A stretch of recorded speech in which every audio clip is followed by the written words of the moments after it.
Well, hello everyone from near and far. I see here we have a great group today. Welcome to today's webinar on the role of the Family Council during a crisis. My name is Maria Sinanis. I'm a senior advisor and partner at Cambridge Family Enterprise Group. I've been working with enterprising families for 13 years now, mainly helping them in designing and implementing governance throughout the family enterprise and helping family members understand their best fit so that they can prepare and assume different roles throughout the enterprise over time. Some of you may know that Cambridge Family Enterprise Group celebrated its 30th anniversary last year. We engage with family ownership groups around the world in an advisory, research, and education capacity. The families that we work with care deeply about achieving successful continuity while navigating difficult challenges over time. On behalf of the Cambridge Family Enterprise Group, I hope that you are all staying well during this challenging time of COVID. Our agenda for today will cover 3 topics: the role of the Family Council, what kind of leadership is needed during a crisis, and the role of the Family Council during a crisis. Some announcements for you. I welcome your comments, your questions throughout the presentation. We'll have time together in about 30 minutes to review them together. You can enter any comments and questions by clicking on the Q&A button on your screen. And some additional announcements: you will receive a copy of this presentation in PDF tomorrow, and there will also be a recording that is made available in about a week or so. If you're having any technical challenges, feel free to log out and log back in. It's a restart mechanism, one that we wish we had for the year 2020, right? So speaking of 2020, the inspiration for our time together today, we are 6 to 7 months into coping with this global pandemic. We are seeing it impact every aspect of life and society. And in family enterprises, we are seeing a meaningful level of stress in many different areas. And today, our focus will be on the stress that we're seeing in the family. And so the reason for this focus is really to remind us that our research and our experience tells us that the family is the foundational pillar of the entire family enterprise system. We know that when we walk into family businesses that have high performing and enduring companies, what we often see are capable and aligned management and organization teams that are supporting this company, followed by the support of loyal and capable active owners, and that stabilizing force, having a united, industrious, and contributing family. Now, in good times and in bad, each of these pillars of the family enterprise, each of these stones has its own needs and requires careful leadership and attention. And during a crisis, we often see, especially with the top 3 stones, that crisis management teams are assembled to respond to crises, much like this COVID crisis. My question is, how many of your groups have assembled a crisis management team for the family? I'm going to see if I can check in the Q&A for some of your responses. So not as many initiatives focused on the family. And so what we have to think about is, if we don't pay attention to the needs of the family, especially during a time of crisis, when the family is experiencing health concerns, both psychological and physical, work-life challenges, job challenges, schooling, formal education, childcare, personal finance concerns, concerns about their communities, concerns about their family enterprise. When all of these questions are arising, if there isn't a leadership group to help address some of these concerns and challenges, the stabilizing force of the family enterprise is at risk. And so what we say is, this is the place where the family council, the leadership group of the family, steps up to organize and unite the family and to get the family thinking about how it will persevere through this crisis. Now, family council is a term that could be interpreted differently depending on the group. When we're referring to a family council today, we're talking about the governance group that is focused on matters of the family and not matters of ownership and business.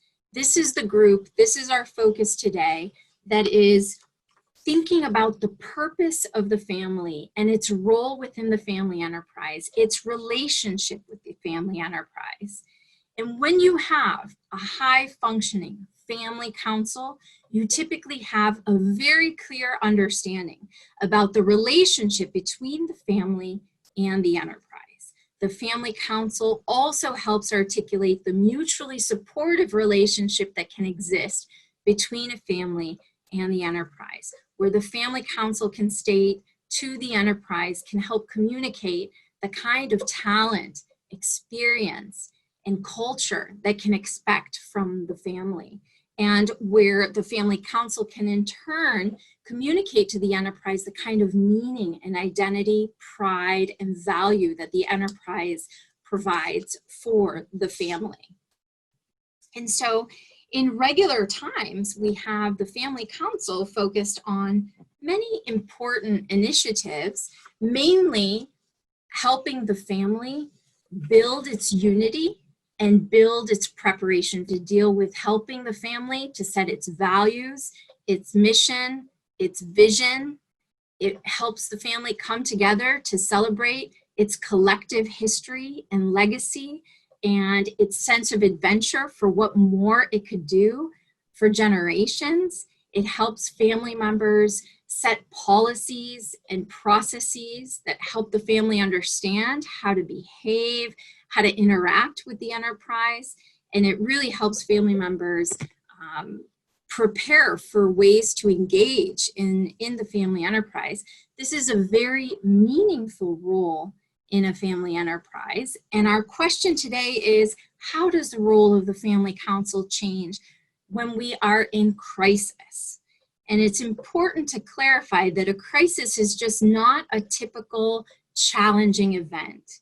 A crisis is not a predictable disruption, like we have a set of consumers and they change their preferences, for example, or we have a natural disaster, for example, for which we have a contingency plan when something like this happens. A crisis is unprecedented, unknown, does not have a script for how we respond to it. We were not expecting it, and it is fundamentally disruptive on every level.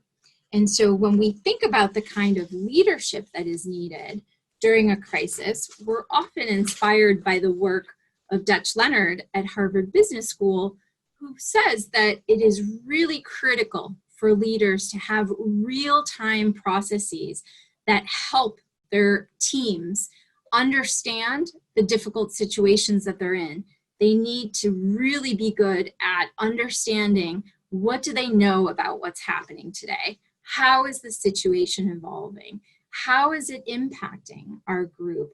How do we connect and relate to this situation?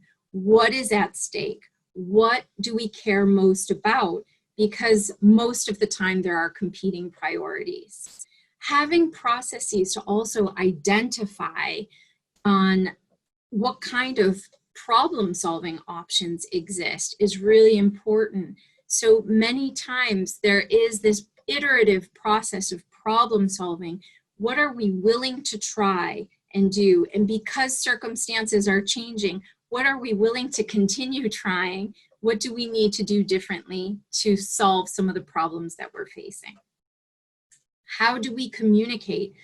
With whom are we interacting? When? How do we make sure that we are communicating some hopeful messages in addition to some very real and transparent messages about the situation? And then, of course, how do we continue planning forward? And forward could be the very next day, right? So our timeline is very immediate. What are the daily challenges that we're facing and that are being created? How can we be helpful? How can we move forward through this difficult crisis? And so, you know, we learn that the best leaders during crisis learn their way forward through the event. It's very real time, it's iterative, it's fast, and it leads to solving problems. Sometimes we don't have the answers, and that's why we have to keep trying and keep learning as we go. So when we think about what the family councils are doing during crisis, we know that they are announcing to the family what their role will be during the crisis. What are the activities that they will continue doing as a family council, and what are the new activities they will be engaging in as a result of the crisis or in response to the crisis. Family councils are taking a step back and doing a lot of tracking and addressing of family issues. Where they might normally have quarterly conversations with their families or even annual conversations, they are checking in regularly with their families, having dialogue and conversation about family priorities, stressors, needs, concerns. They're helping with problem solving. They're helping liaise with other governance forums throughout the family enterprise. And they're also helping the family organize its response, really thinking about its strengths, the efforts that are taking place throughout the system, and also helping the family think about what they're good at in case there is an opportunity to initiate a social impact initiative, whether it's local or more global. So many times we find that if the family council tends to look at the business leaders to ask, what should the family council be doing? When the business is under stress, when the owners are under stress, the family council does not get its answer, and it can really become paralyzed. So it is very important for the family council to understand its role and to assume leadership. And what we're finding is that proactive councils are really making real-time adjustments to the number of council meetings they're having and what takes place in their council meetings, the kind of communication that is taking place with the family. They're adjusting their family meetings, think about what to do with their governance processes and policies, and they think about their family strategy. Well, pre-COVID, you see that the normal agenda of a family council is typically quarterly meetings. In terms of updates to the family, quarterly updates mainly focused on those who are over the age of 18. There's typically an annual family meeting for dialogue, family fun, family bonding, and for education. And there is continuous work on evaluating the values, the mission, vision, and other policies and processes that are meaningful to the family. So What we're seeing during COVID is bi-monthly meetings of the Family Council, and they're really taking the time to touch base with other crisis management teams throughout the family enterprise. In early stages of COVID, in March and April, we were seeing online or written communication to the family on a weekly basis. And since May, we've been seeing more monthly updates. What we're also seeing is that councils are inviting younger family members to listen in on certain sessions when it's appropriate. The annual family meetings have been turning into multiple sessions online every 2 to 3 months, where there's time for updates and time for educational initiatives. The education is now more focused on topics related to COVID, and they have paused their governance processes and policies work to focus more on what is the family good at and what can the family offer to their community, to society during this difficult time. So we're seeing a lot of collective social impact initiatives organized on behalf of the family by the Family Council. And in terms of strategy work, typically family councils are thinking 3 years ahead, 5 years ahead. We're seeing this constant update of the family strategy, really getting the family to think about revamping their strategy so that they can be ready to face future crises. And so what we have here is the fact that COVID is not going anywhere for the foreseeable future. So for family councils, this means that they need to really focus on the concerns of the family if they have not already done so, right? And in terms of the way things are changing, we are in this volatile, uncertain, complex, ambiguous world, and that's not changing, and things are moving very quickly with disruptive events that will be happening more frequently. And so it's really time for family councils to think about navigating their future crises and thinking about how they can help the family build resilience. And so to become a strategic group, it takes a lot of time. And it's really important for family councils to think about how they can go from being an organizing group that gathers the family from time to time and thinks about some education for the family to becoming a very strategic group, one that is a leadership group that can assume its role and its responsibilities. And we've developed a program that is focused on getting family councils to that more advanced level. We're offering this program October 5th through the 8th. And we invite you to join us. John Davis will be leading that educational program. I will also be participating and teaching in the program along with some other colleagues. So what we want to do now is see if our colleague Dina Davinoff can help us answer some of your questions. Good morning, Maria. Thank you very much for that. Please feel free to type in questions into the Q&A and I will read them out to Maria. So if you haven't done that, please do. And for now, we'll start with the first question we have. What's the best way for a family council to announce to the family that it is going into crisis mode? That's a good question. We find that family councils take a multi-pronged approach. They prepare a communication to the family that that they will continue doing in a given year and what it is that they will do differently in response to the crisis. So that is a written communication.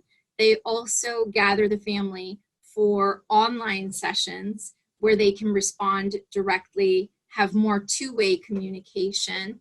And so they set up weekly or monthly online sessions to have those conversations about what the council is doing to help the family address the crisis.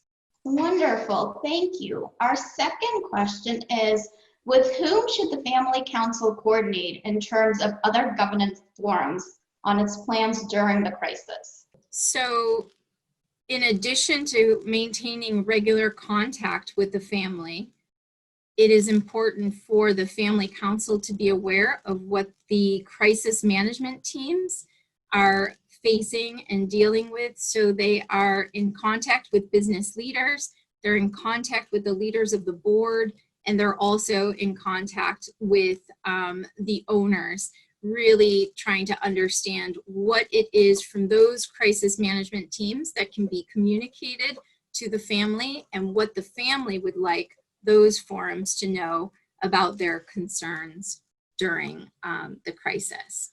Thank you, wonderful. We have a question about the October program. The question is, how do you know if you have a mature group? How do you define that? That's a really good question.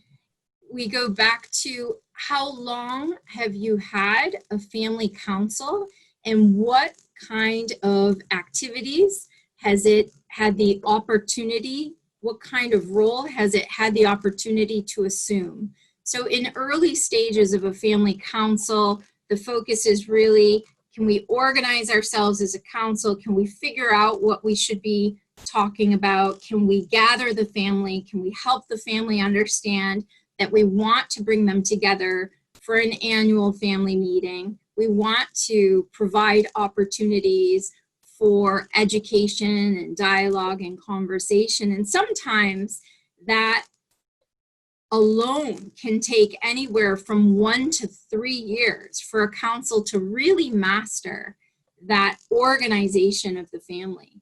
Over time, though, it is important for the council to quickly move into being more of a leadership and strategic group within the enterprise. So it really needs to help the family think about its role and how it will cultivate its brand on behalf of the family enterprise. So what is the purpose of this family group and how can the family council help it achieve its purpose? That is more of a strategic role.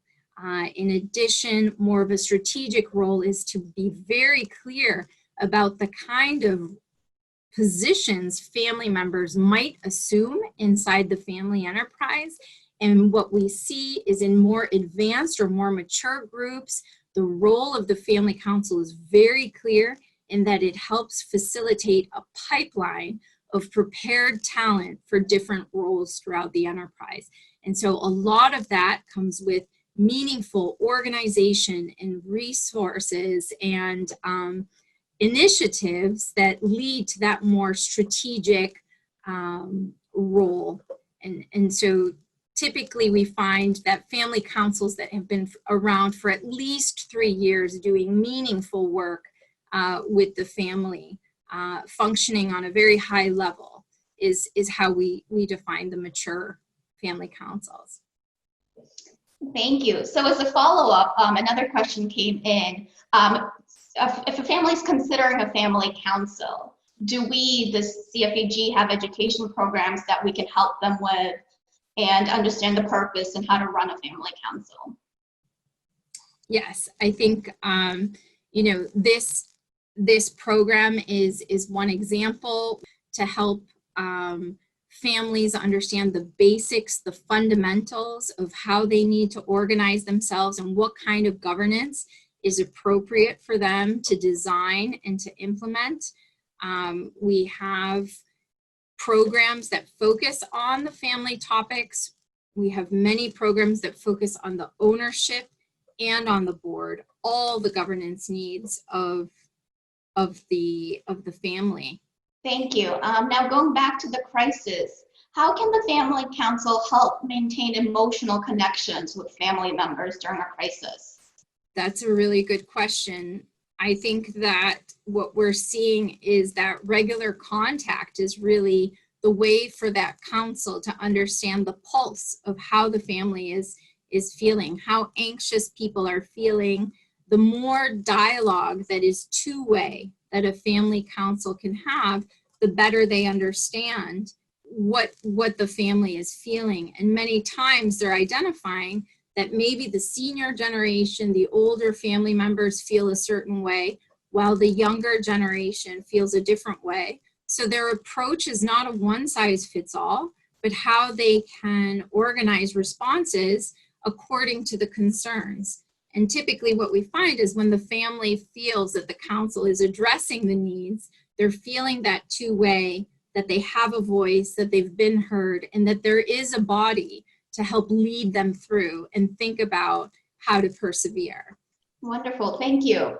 And on the flip side, is during a crisis an opportunity to pull in other family members besides those who are in the council? Yes, exactly. That is a really good question. What we find is that the family councils, to address the different initiatives that they're launching during crisis, they're creating committees, and they're finding that they can reach out to family members to help, especially in the area of collective social impact. Family members are raising their hands. They have senior generation, next generation family members. It's a very important and meaningful way for the family to engage. The families are also reaching out to management, to the boards, to make sure that those other governance forums are aware that the family is paying attention and is supporting and appreciating all of the efforts that are taking place. And so there's a communication committee that is broadened to make sure that that kind of communication is taking place. Thank you. And the next question is, how do you motivate a family after going through multiple crises, financial, banking, economic, social, COVID, with so many things at once?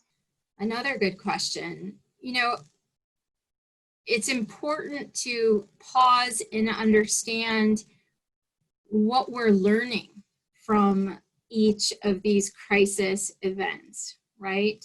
So it is important for the family council to help the family connect the dots and to think critically about what kind of learning took place, what each of these events has meant in terms of impact and in terms of perseverance and resilience.